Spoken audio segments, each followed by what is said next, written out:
Search कीजिए मेरा channel सनातन ज्ञान मंथन और सब्सक्राइब बटन और नोटिफिकेशन बेल को ऑन करना ना भूलें। इससे आपको हमारे चैनल से जुड़े सभी नए अपडेट मिलते रहेंगे। नमस्कार दोस्तों, आप सभी का स्वागत है आपके अपने YouTube चैनल सनातन ज्ञान मंथन में। हिंदू धर्म में कई देवी देवता व उनसे जुड़ी कई रोचक कथाएं हैं। मेरा उद्देश्य सभी देवी देवता व उनके जन्म मृत्यु से जुड़ी कथा का ज्ञान आप सभी तक पहुंचाना है। आशा करती हूँ मेरे द्वारा बनाई गई वीडियो आप सभी को पसंद आ रही होंगी, तो हमारी सभी वीडियो को अंत तक ज़रूर देखें व बने रहिए हमारे चैनल पर और जुड़े रहिए अपनी धर्म और संस्कृति के साथ। दोस्तों, आज मैं आप सभी को गणेश व तुलसी की कथा सुनाने जा रही हूँ।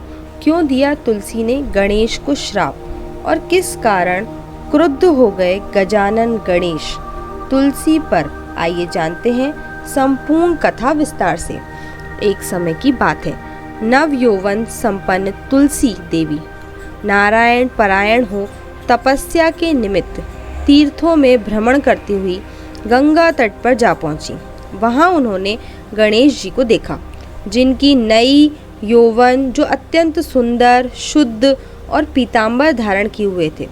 सुंदरता जिनके मन का अपहरण नहीं कर सकती, जो कामना रहित, जितेंद्रियों में सर्वश्रेष्ठ और योगेंद्रों के गुरु के भी गुरु तथा मंद मंद मुस्कुराते हुए जन्म मृत्यु और बुढ़ापे का नाश करने वाले श्री कृष्ण के चरण कमलों का ध्यान कर रहे थे।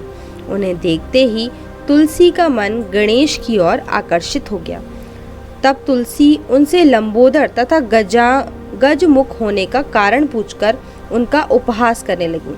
ध्यान भंग होने पर गणेश जी ने पूछा, वत्से, तुम कौन हो? किसकी कन्या हो? यहाँ तुम्हारे आने का क्या कारण है? माता, यह मुझे बुलाओ, क्योंकि शुभे तपस्विनी का ध्यान भंग करना सदा पापजनक और अमंगलकारी ही होता है। श्री कृष्ण कल्याण करें आपका। आपने मेरा ध्यान भंग किया है, इससे बहुत ही अमंगलकारक घटनाएं हो सकती हैं।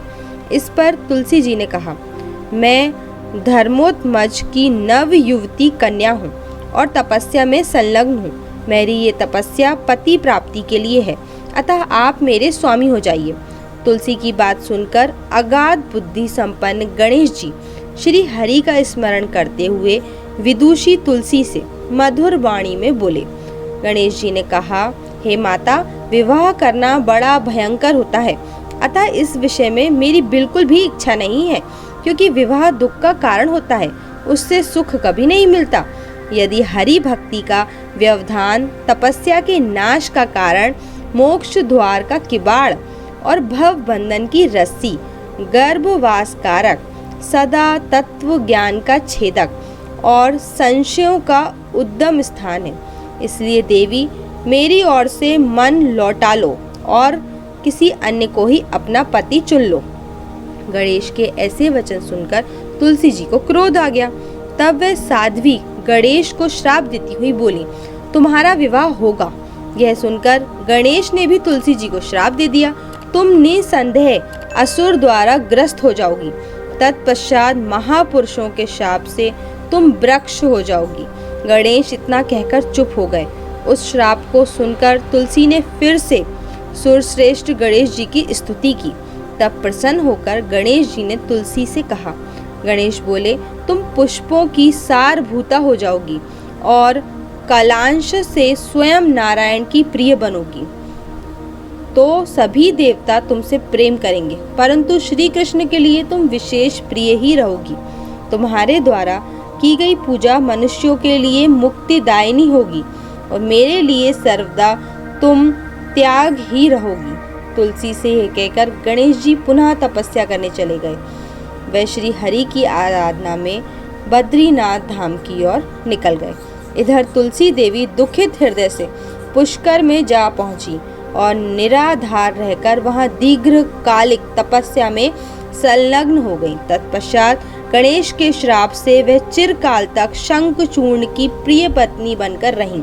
तदंतर असुरराज शंखचूर्ण शंकर जी के त्रिशूल से मृत्यु को प्राप्त हो गया।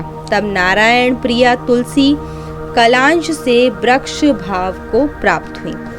दोस्तों, इस वीडियो को लेकर आपकी क्या राय है, नीचे कमेंट करके हमें ज़रूर बताएं। और अगर आपको ये वीडियो अच्छा लगा हो तो इस वीडियो को लाइक करें और ज़्यादा से ज़्यादा लोगों तक शेयर करें। और ऐसी ही और भी धार्मिक कथाओं के लिए सब्सक्राइब करें हमारे YouTube चैनल सनातन ज्ञान मंथन को और Facebook पर फॉलो करें हमारे पेज को। धन्यवाद दोस्तों।